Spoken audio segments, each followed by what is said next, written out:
Apache Kid, Renegade Scout. Prologue. You would have to be as good a tracker as he was to even come close to finding the places he would hide out or hole up. He liked to think of them as snake holes with a back door, a box canyon with an exit. Trees and water were always a plus, but not always available. This time they were. His tools of the trade were laying on a horse blanket, a Winchester 73 lever-action rifle and a Colt 45 Peacemaker, 3 knives, one being a bone-handled skinning knife, his short lance and bow, which were attached to his hand-tooled soft leather Indian saddle. It was handcrafted for him by one of his loyal squaws who he considered part of his band. Now the saddle consisted of soft doeskin with a horse blanket sewn in for comfort and was decorated with beads. Colorful designs were painted into the leather from various dyes extracted from roots. His, quote, band were various peoples who were sympathetic and loyal and who were scattered around in different locations. Ever since Goyathle, better known as Geronimo, had been packed up and sent off on a train with the rest of the Chiricahua people to a Florida prison camp, few true warriors remained. The ones who remained chose to break up into small bands, some who formed up with him or at least supported him. He had just broken down and reassembled his firearms after a thorough cleaning and oiling. It was time for him to just be silent and feel the energy from the Gone or mountain spirits, or for that matter, all the desert spirits that surrounded him.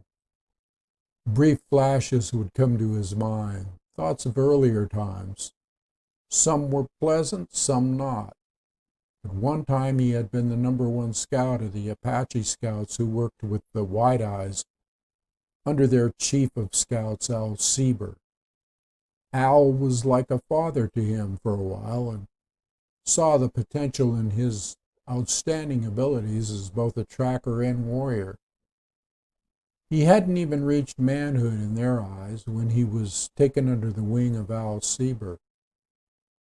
Little did they know that manhood came earlier to a White Mountain Apache boy born in Arapahi Canyon.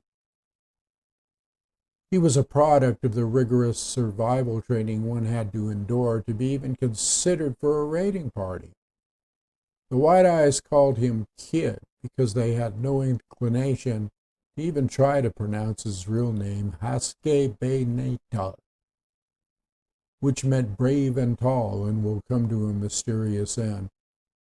Of course, that's not all they were calling him now. He could take his pick of handles that they'd put on him, including Devil Marauder, Red Renegade, Outlaw, Bloodthirsty Killer, and more. He knew that none of these names that the White Eyes had saddled him with could even come close to describing the nature of who he was or how he even thought. Most of the unlawful acts attributed to him were either made up or part of the legend that was starting to surround him. Intent was something they had thrown out the window in considering the sometimes desperate measures he had to take to survive. The White Eyes or Bluecoats had a bad habit of assigning the blame of every unlawful act that happened in the territory to those they wanted to be rid of. They did this with other Apaches like Goyathle, or One Who Yawns, who was better known as Geronimo.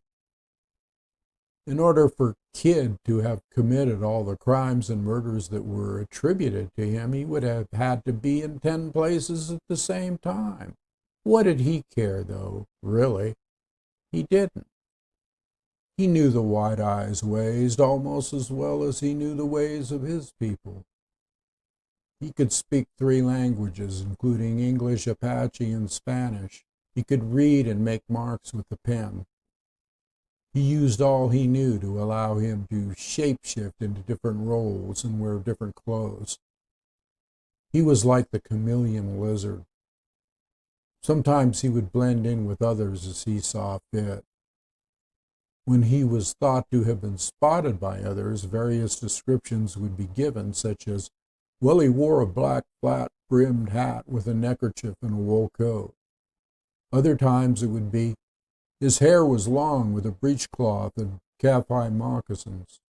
Truth be known, he had looked all of these ways at various times, sometimes even cutting his hair shorter so as to appear more like a vaquero.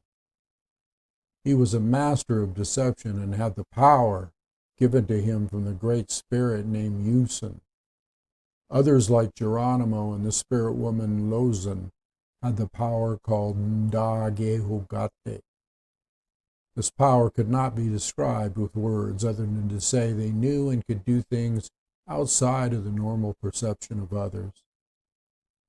Having this ability went hand in hand with being a scout or tracker and having that special vision and perception associated with it, as well as being able to disappear without a trace.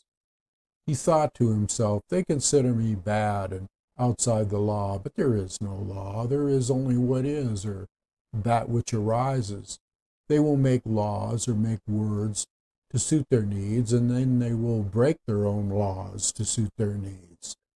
They have no honor or reverence for the spirits of the land or anything else. They took the land and made it their own with their mining for the shiny metals, just as they would take a woman against her will.